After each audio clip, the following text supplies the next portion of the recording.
नमो अभियन्ताणं नमो सिद्धाणं नमो आयर्याणं नमो उवज्झायाणं नमो लोये सव्वसाहुणम्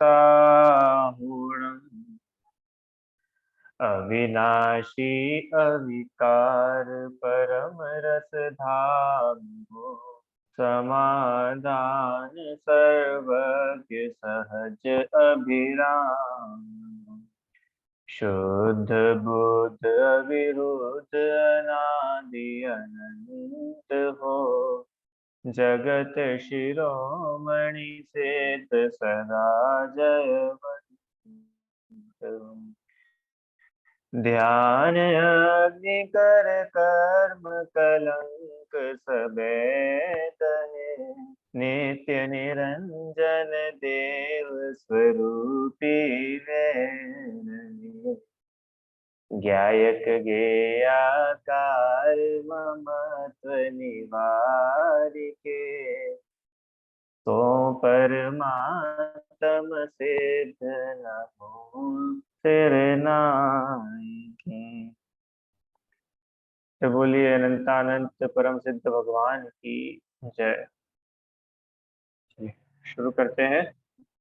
आज अपने को एक नया विषय शुरू करना था, पर जो 8 कर्म थे उसमें ही अपना एक विषय भी बचा है, तो आज सोच रहा है कि वो विषय आज अपन कवर करके आगे नया विषय देखेंगे। अभी क्या विषय बचा है कि हमने वेदनी, आयु, नाम, गोत्र, इन 4 कर्मों का, नहीं वेदनी भी नहीं, हाँ नाम, गोत्र, वेदनी, साता साता वेदनी, इनके आश्रम के कारण देखे थे। पर अघातीय कर्मों के आश्रम के कारण हम लोग नहीं देख पाए थे। तो एक बार हम पुनः 8 कर्मों के आश्रम का कारण समझेंगे।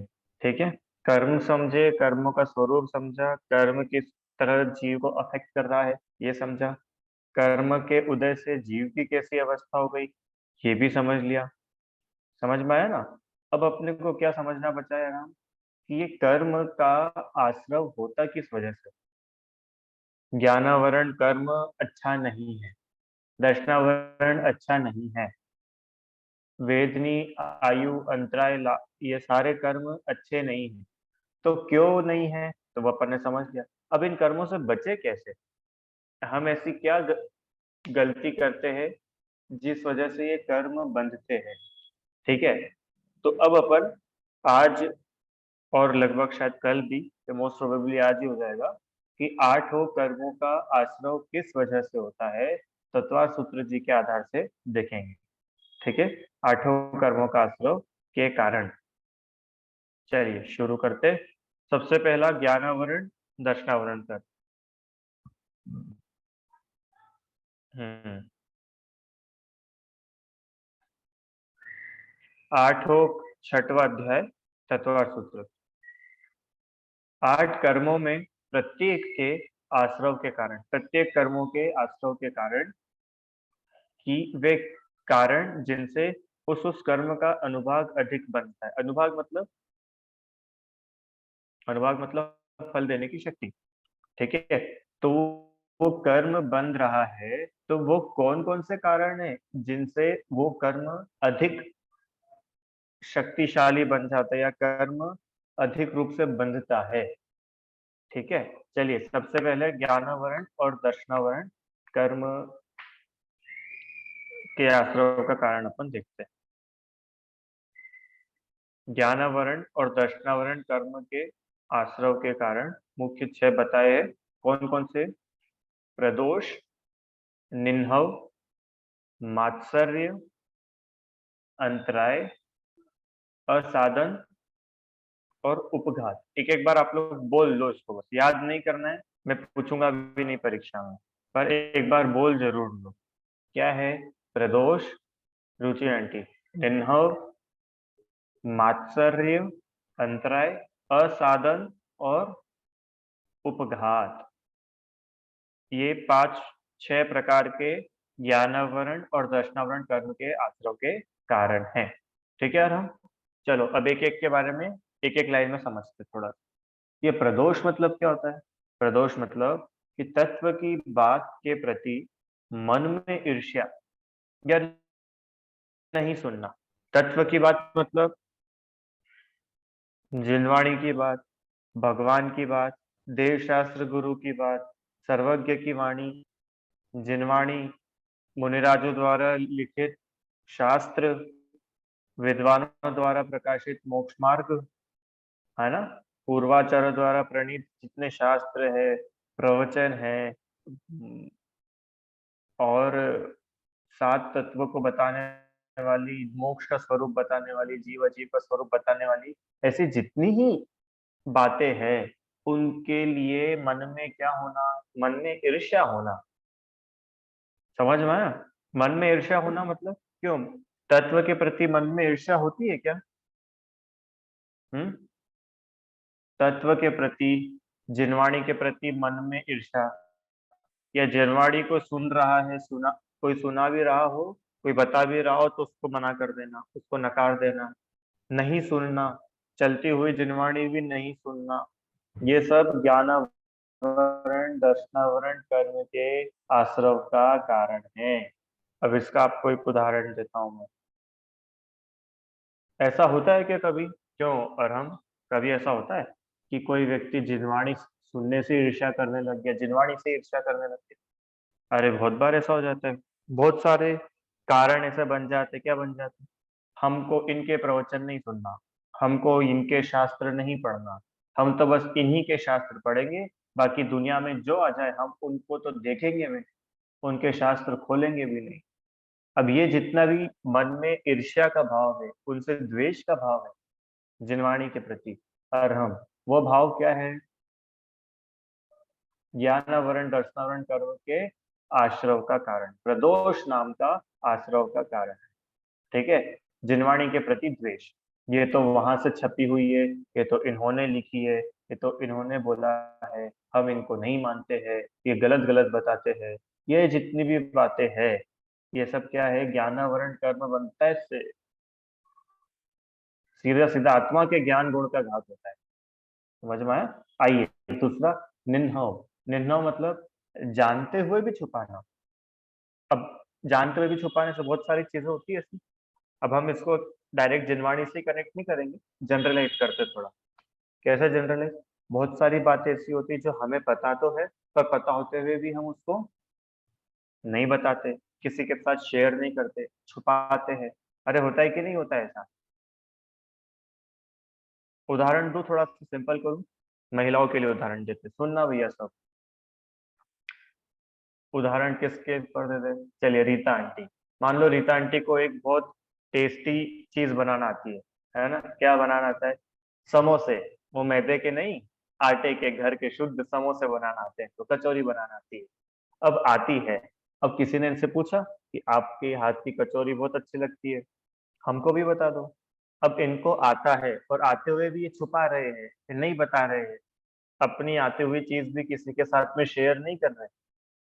ये क्या है?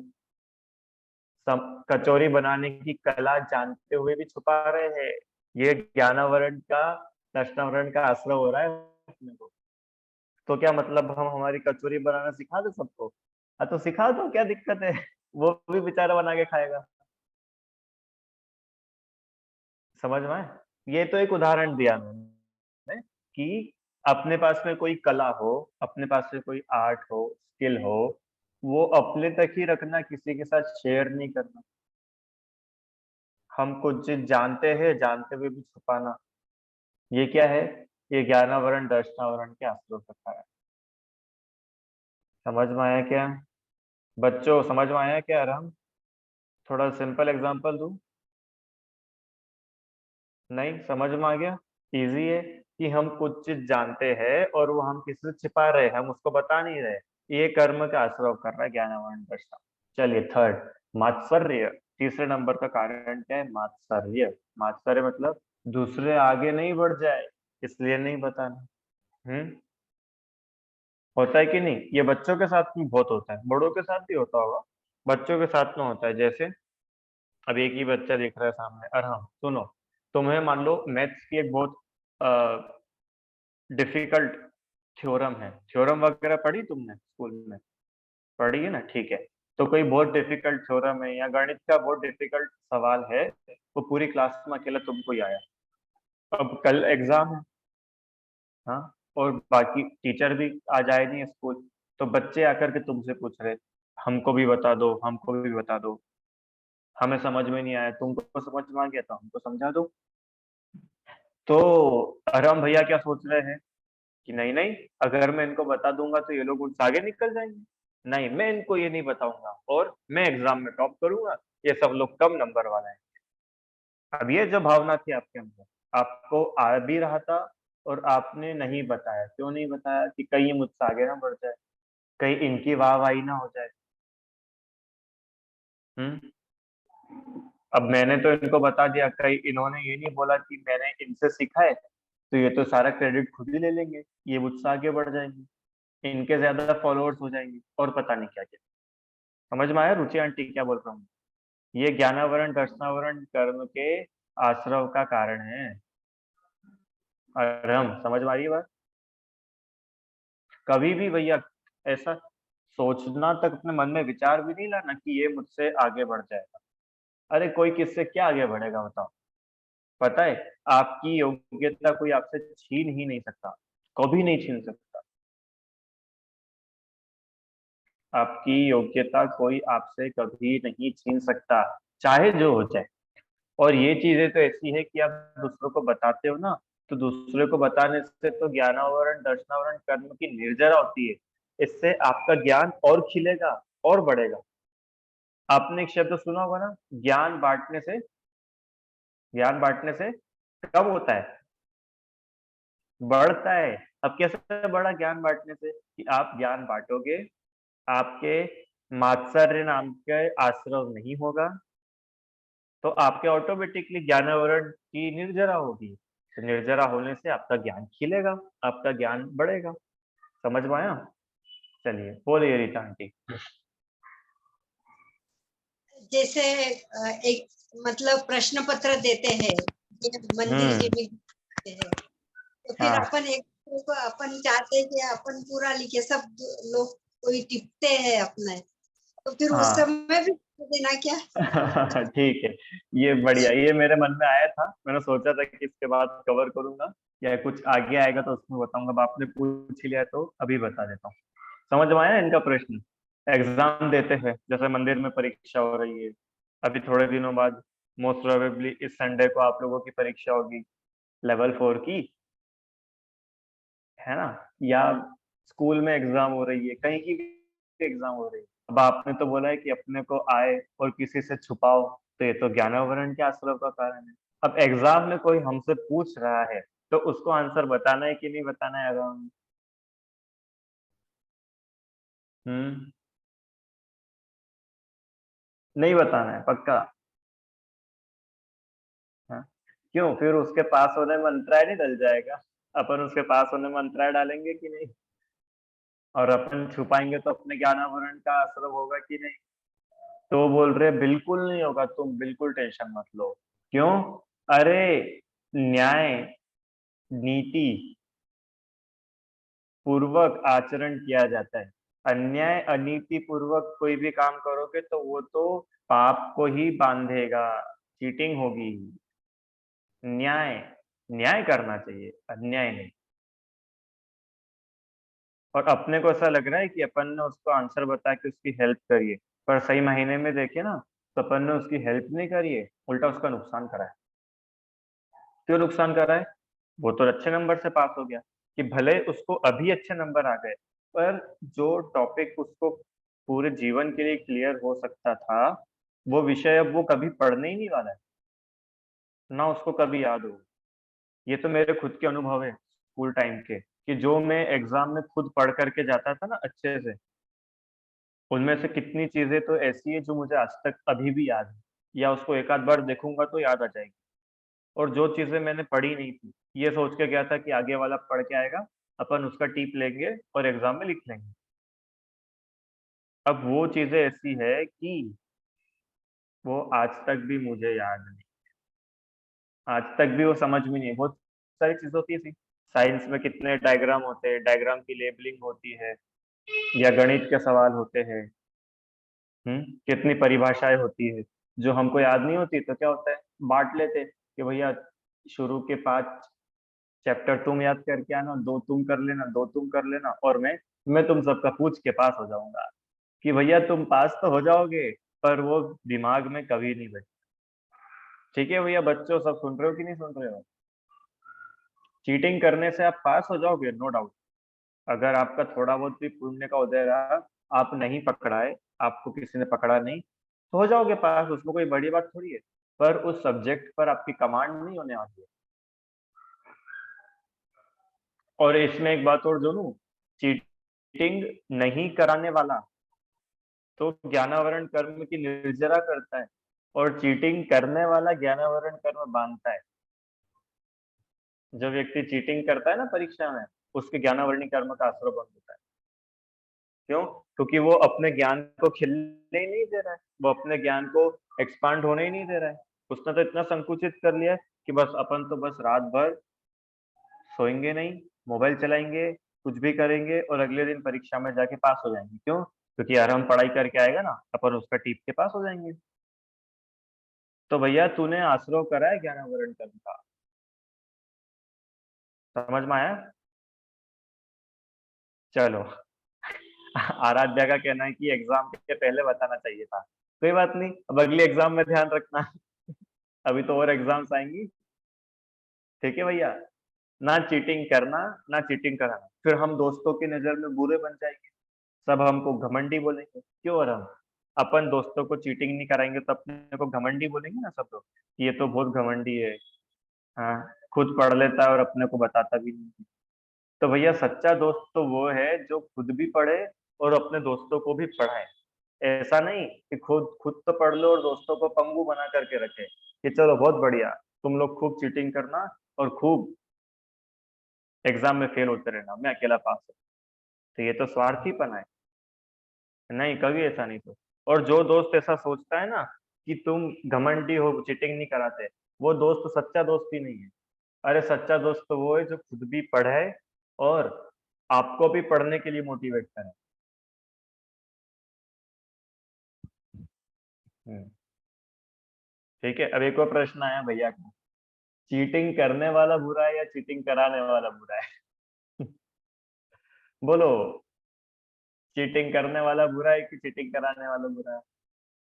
कि दोनों बुरे? क्यों दोनों बुरे? कि दोनों पाप के काम है। दोनों ज्ञानावरण का आश्रय है, चीटिंग करना भी ज्ञानावरण का आश्रय, कराने वाला भी। और इससे भी ऊपर एक उत्तर दूं मैं, इन दोनों से ऊपर वो जो उसके पीछे मिथ्यात्व है ना, वो बहुत बड़ा है, कि चीटिंग करने से मेरा भला हो जाए। अरे आप वो लाइन याद करो, लक्ष्मी बड़ी अधिकार भी, पर बढ़ गया क्या बोलिए। लक्ष्मी बढ़ी, अधिकार भी, मतलब हमारा खूब अधिकार बढ़ गया, हमारी खूब वाहवाही होने लग गई। अभी तक हम 60 नंबर से पास होते थे, अब हम 90 नंबर से पास हो रहे हैं। तो बहुत कुछ बढ़ गया ना। श्रीमत जी कह रहे हैं, कुछ भी नहीं बढ़ा। श्रीमत जी ने लिखा है, किसका लिखा है? कुछ भी नहीं बढ़ा। क्या बात कर रहे हो, कुछ नहीं बढ़ा? कि 0% बढ़ा? अरे आत्मा में क्या बढ़ गया? तुम अपने आप को आत्मा मानते हो, तो फिर चीटिंग करने से तुम अपने आप को ऐसा मत मानो कि पास होने से मैं बड़ा हूं। दूसरी बात, फेल होने से तुम छोटे नहीं हो जाओगे। इसलिए मायाचारी करके, छल कपट करके पास होने की कोशिश नहीं करो। फेल हो भी गए तो कोई बात नहीं, आत्मा का कुछ घटा नहीं। हाँ, अगली बार और मेहनत करके अच्छे नंबर लेके आना। समझ में आया भैया? रिदम श्रेष्ठ और कौन बच्चे हैं आज? अर्घ्य, विशुद्धि, हाँ, आराध्या, नवधा। ध्यान से भैया सब लोग विचार करना इस विषय। चलो जल्दी आगे। चौथा नंबर, अंतराय। ज्ञान और ज्ञान के साधनों की प्राप्ति में बाधा डालना। ये तो नाम ही बता रहा है, ज्ञान आवरण। कोई व्यक्ति ज्ञान प्राप्त कर रहा हो और उसको ज्ञान प्राप्ति में बाधा डाल देना, ये ज्ञानावरण कर्म के आश्रव का कारण है। उसके तो ज्ञानावरण का उदय है जब जाकर के उसको ज्ञान प्राप्त करने को नहीं मिला, और तुम्हारा ज्ञानावरण का आश्रय है। कोई व्यक्ति जिनवाणी पढ़ना चाहता हो और हमने मंदिर से जिनवाणी हटा दी। कोई व्यक्ति पूजा करना चाहता हो और हमने मंदिर से पूजा की किताब हटा दी। पता है बहुत लोगों की ऐसी आदत होती है, मतलब आप लोगों का नहीं पता, मैंने कुछ मंदिरों में देखा है क्या कि सब मतलब पूजा की किताबें फिक्स रहती है कि हम इसी किताब में से पूजा करें और इसी शास्त्र में से स्वाध्याय करेंगे। तो अगर मान लो पूजा की किताब एक भी क्यों ना हो, उसको अपनी पूजा करी और ऐसी जगह छुपा के चले गए कि वो अगले दिन अपने को ही मिलेगी, उसके बाद और किसी को नहीं मिलेगी। होता है कि होता है ऐसा? पूजा की किताबें, स्वाध्याय, शास्त्र वगैरह ऐसी जगह रख दिए कि भैया बस अपने को ही मिले, अपने अलावा किसी को नहीं मिले। तो ये क्या है? ये आपके ज्ञानावरण का आश्रय हो रहा है भैया। और किसी को ज्ञान में वृद्धि हो सकती थी, आपने उसको बाधा डाली है। समझ में आया रुचि आंटी? ये ज्ञानावरण कर्म के आश्रय का कारण। और भी चीजें, कोई व्यक्ति भगवान के दर्शन कर रहा है और अपन उसके सामने जाकर के खड़े हो गए, अंतराय में आएगा वैसे ये? आपने उसके ज्ञान में आवरण डाल दिया। समझ में आया ना? कोई व्यक्ति स्वाध्याय के लिए जा रहा है और अपन उसके घर पहुंच गए स्वाध्याय के टाइम, और उसको भी स्वाध्याय नहीं सुननी थी और अपन तो सुनते ही नहीं है, तो आपने उस ज्ञानावरण कर्म का आश्रय बुद्ध करा। समझ में आ रही है? मैंने एक उदाहरण दे रहा हूँ, थोड़े लिमिटेड, आप लोग उसको फैलाते जाना। और हम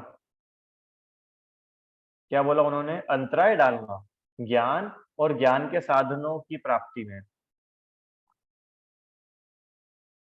हम्म मम्मी स्वाध्याय करना चाह रही है और अपन जिद पड़ गए कि नहीं, आप तो हमको अभी 8 बजे 7 बजे खाना बना के दो, तो आपने मम्मी को स्वाध्याय नहीं करने दिया, आपने अंतराय डाला है।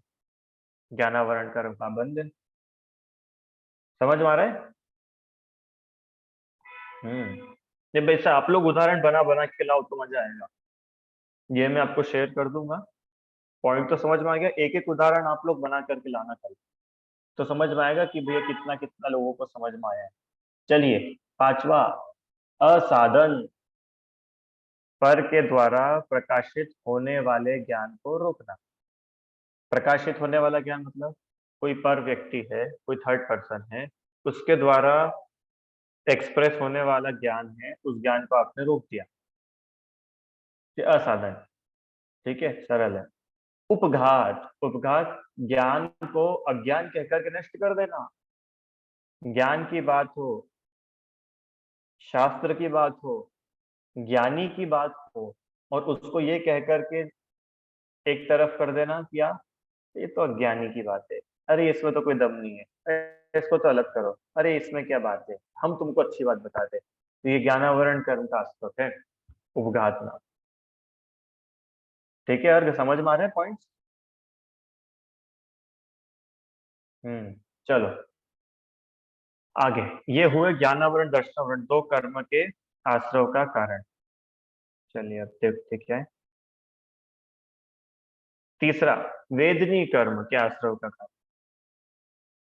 सरल शब्दों में बोले तो अपने में, दूसरे में, या दोनों में विद्यमान दुख, शोक, ताप, आक्रंदन, वध, परिवेदन, ये असाता वेदनी कर्म के आश्रय। अब समझ में कुछ नहीं आया होगा, चलो समझते हैं।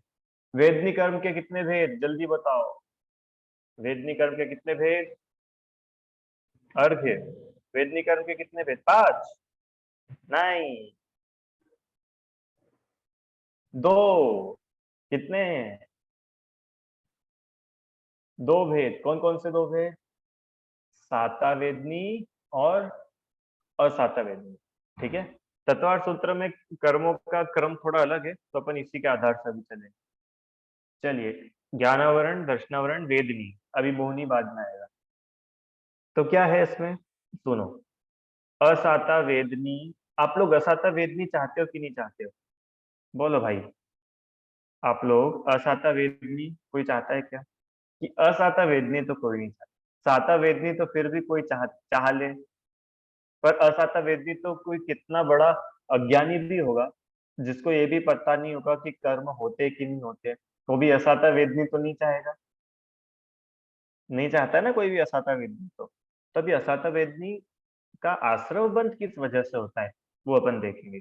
चलो, सबसे पहला कारण दुख,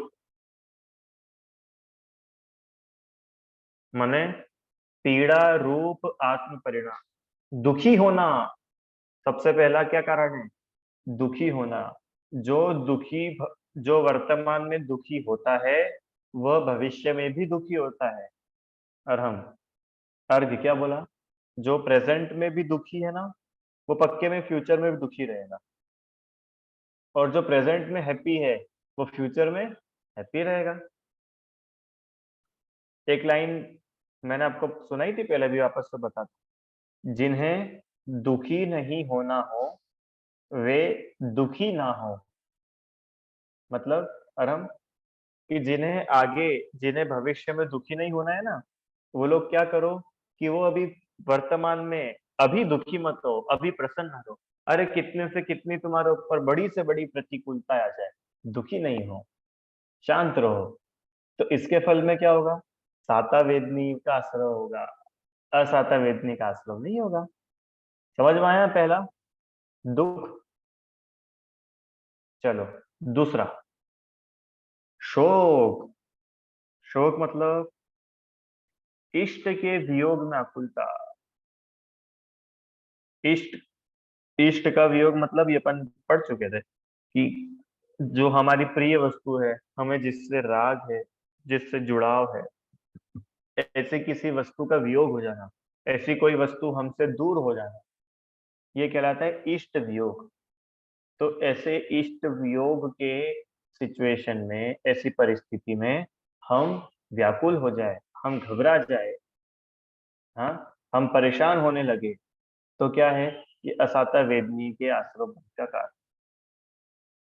तीसरा ताप, संसार में निंदा होने पर पश्चाताप। संसार में अगर कोई हमारी निंदा कर रहा हो तो दुखी होना। तीसरा, कोई अपनी निंदा करे तो निंदा सुन करके दुखी होना। चौथा आक्रंदन। आक्रंदन मतलब संक्लेशता के कारण रोना चिल्लाना। रोने और चिल्लाने वाले लोग, बच्चों सुन लो भाई, बड़े भी करते होंगे, बड़े लोग तो रोते नहीं होंगे ऐसे, चिल्लाते हैं कि नहीं, अभी अपने अपने घर की आप लोग जान। अरम भाई सुनो, जो रोता है और जो छोटी छोटी बात में चिल्लाने लग जाता है, चिल्लाते हो कि नहीं चिल्लाते हो? आपने ऐसा क्यों करा? आपने मुझसे बिना पूछे मेरे बैग को वहां क्यों रख दिया? मेरे कपड़े क्यों धो दिए? एक बार मुझसे पूछते तो सही, मेरा सामान रखा था और पता नहीं क्या क्या। ऐसे हालत होती कि नहीं होती बच्चों की? चिल्लाते, खूब चिल्लाते। तो ये चिल्लाने का फल पता है क्या है? असाता विधि। संक्लेशता के कारण जो व्यक्ति रोता है, चिल्लाता है, दुखी होता है। संक्लेशता मतलब पता है ना? संक्लेशता मतलब क्या होता है? परेशान होकर के बिल्कुल पैर पटक दिए, ऐसा होता है ना, बिल्कुल रोने लग जाता है, इरिटेट हो जाता है, और ऐसा सब करने के बाद में वो चिल्लाने लगा, अपनी भड़ास निकाल रहा है, मार रहा है। ये सब क्या है? असाता वेदनी कर्म के आश्रव का कारण। अब आप लोग प्रैक्टिकल करना, जिस समय भी आपको गुस्सा आए, चिल्लाने का मन करे, चिल्लाने का मन करे, उस समय विचार करना, क्या अपने को असाता वेदनी बांधनी है? अगर बांधनी है तो खूब चिल्लाओ। समझ में आया राम? अगर असाता वेदनी बांधनी है तो खूब रो, अर्घ। और असाता वेदनी नहीं बांधनी है तो चिल्लाओ नहीं। ठीक है, चलिए, पांचवा वध, 10 प्राणों का वियोग करना। अब ये 10 प्राण क्या है, कौन बताएगा? 10 प्राण मैंने वैसे पढ़ाए नहीं आप लोगों को, फिर भी किसी ने पहले सुने हो, पढ़े हो। 10 प्राण 2 लोगों को पता है, बाकी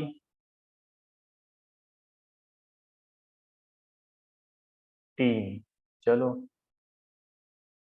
अच्छा, 10 प्राण कुछ होते हैं ऐसा कभी सुना था पहले? प्राण 10 प्रकार के होते हैं? नहीं सुना था, चलो कोई बात नहीं, सुनते अपन आज। बोलो आराध्या, 10 प्राण कौन से होते हैं? मुझे सिर्फ 2 पता है। एक हाँ, एक अपना जो शरीर है वो, और एक श्वास। शरीर और श्वास, ठीक है। बताइए, कौन बताएंगे? पीयूष जी, 10 प्राण।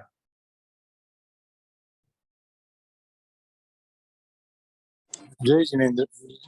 हम्म। 5 इंद्रिय, हाँ, मन बल, वचन बल, काय बल, आयु और श्वास। बहुत बढ़िया। ठीक है, 5 इंद्रिया। 5 इंद्रिया क्या है? अपनी प्राण है। हम्म। आयु, मन, क्या बताया था? मन बल, वचन बल, काय बल, आयु और श्वासोश्वास। श्वासोश्वास क्या होता है? सांस लेना, श्वास छोड़ना, श्वास, उच्छ्वास। अगर ये श्वासोच्छ्वास रुक जाएगी तो क्या होगा रुचि आंटी? खत्म, प्राण चले जाएंगे। समझ में आए ना कैसे चले गए प्राण? कि आपने उसके प्राण का घात कर दिया। घात कर दिया ना। 10 प्राण में से एक प्राण था श्वासोच्छ्वास, उसका वियोग कर दिया, प्राण चले गए। ठीक है, ऐसे 10 प्राण होते हैं। पांचों इंद्री, किसी की इंद्री का ही घात कर देना, किसी की आंखें फोड़ देना, किसी की जीवान काट देना, किसी की नाक काट देना, हाथ पैर काट देना, शरीर को नुकसान पहुंचा देना, है ना। किसी के मन वचन काय पे नुकसान पहुंचाना, उसका घात कर देना, किसी का मन दुखाना, किसी को किसी के शब्दों से बुरा करना, काया से बुरा होना, है ना। ऐसे तीनों बल, मन बल, वचन बल, काय बल, श्वासोश्वास और एक क्या बताया था?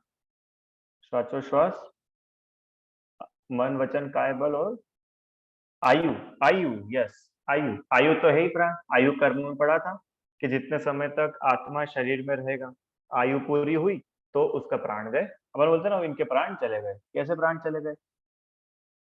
आयु कर्म गया, इनकी आयु शेष थी, इनके प्राण बच गए। अरे सुना है कि नहीं सुना है ऐसा आपको? है ना। तो किसी के इन 10 प्राणों का वियोग करना, किसी और के भी और स्वयं के भी, ये असाता वेदनी कर्म के आश्रय का कारण है।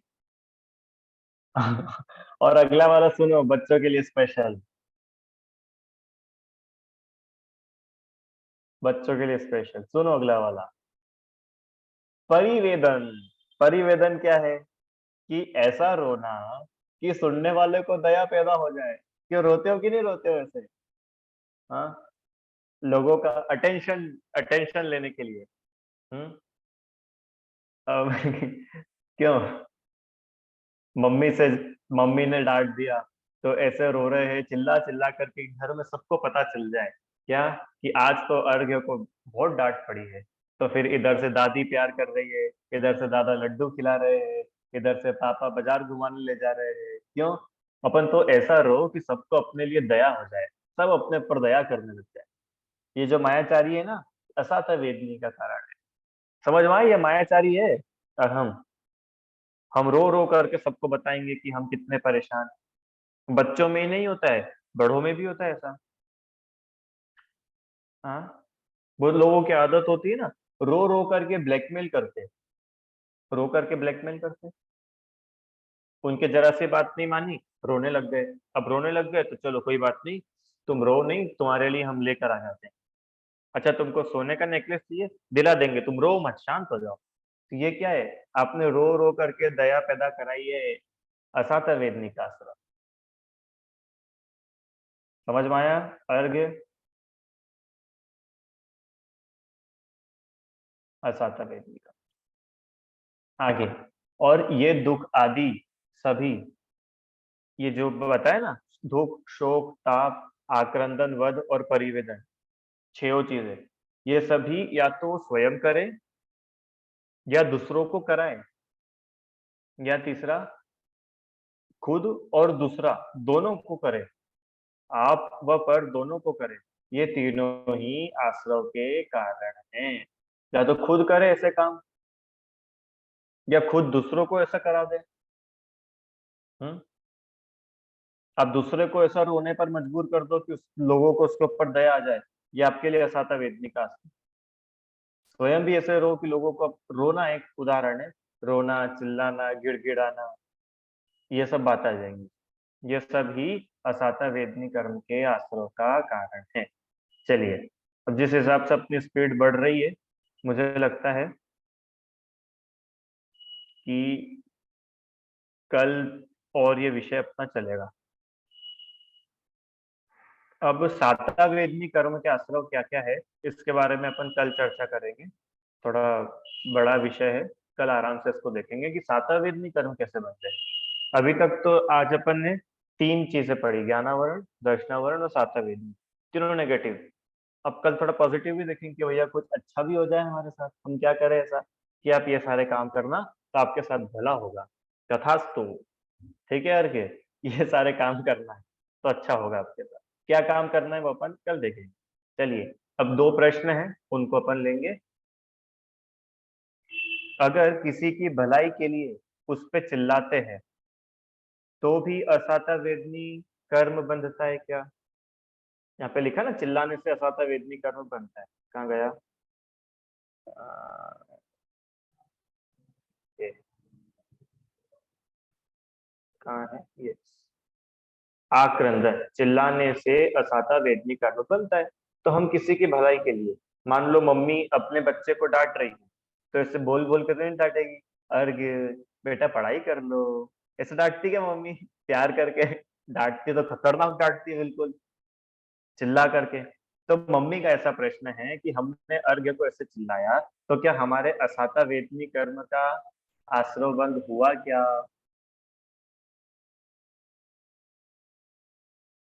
सब प्रश्न समझ में आया क्या आप लोगों को? कि हमने किसी की भलाई के लिए चिल्लाया। एक तो होता है द्वेष में चिल्लाना, द्वेष में चिल्ला है किसी के ऊपर गुस्सा करके, द्वेष हो रहा है खतरनाक। अब ये जो मम्मी चिल्ला रही है ना, ये मम्मी द्वेष के कारण नहीं चिल्ला रही है। मम्मी क्यों चिल्ला रही है? मम्मी चिल्ला रही है राग की वजह से, बेटे से राग है इसलिए मम्मी चिल्ला रही है, इसका भला हो, इसका बुरा ना हो जाए, ये फेल ना हो जाए, पढ़ाई नहीं करेगा तो फेल हो जाएगा, इसको चिल्ला करके पढ़ाई करने बिठाया। अब वो जो मम्मी ऐसा कर रही है, ये मम्मी के असाता वेदनी का आश्रव हो रहा है कि नहीं, ये प्रश्न है अपना। अब ये आप लोगों को सोचना है कि आपके लिए होमवर्क है, कल इस पे बात करेंगे अपन। रीता आंटी, प्रश्न समझ में आया अपने को?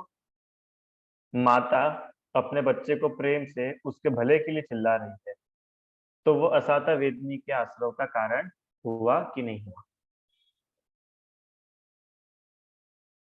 ठीक है, चलिए तो अब इतना ही रखते हैं अपन, विशेष चर्चा और कल करेंगे। जिनवाणी स्तुति। निज निधि निज में बताई, यह अनंत उपकार है, उसके लिए जिनवाणी माँ को वंदना शत बार है।